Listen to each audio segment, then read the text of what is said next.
Leadership.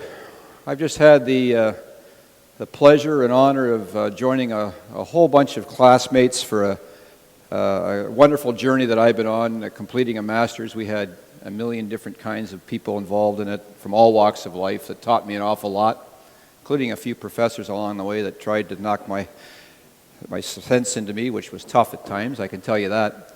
But I had all kinds of leaders around me my whole life, and I've been so fortunate. I think of Wayne Gretzky, Steve Larmer, Bob Gainey, Roger Nilsson, Steve Yzerman.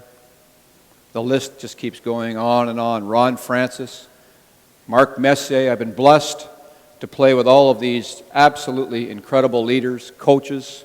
When I was thinking about this, when working on this program today, I thought, what are all those leaders like?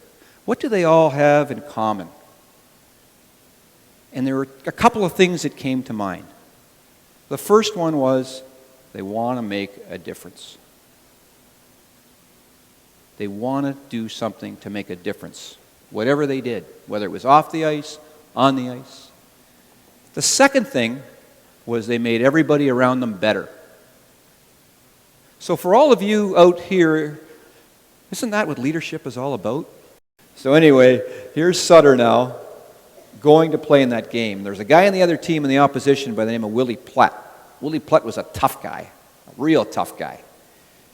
And he was running around in our team and intimidating them and causing all kinds of problems for our group. Brian, the first shift, went out and fought Willie Platt with one shoulder. I've never seen anything like it.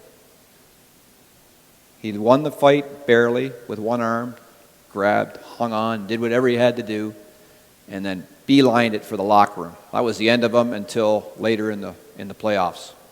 It wasn't the fight. We've had enough about fighting in the National Hockey League. It wasn't the fight. It was more than that. He was our inspirational leader. He was our emotional attachment to leadership, and he went out and did it by example. Tie this all up in a bow and see if you can figure it all out, and where's it all going with this emotional intelligence. This is what's happening today. Well, it's happening in sports, finally.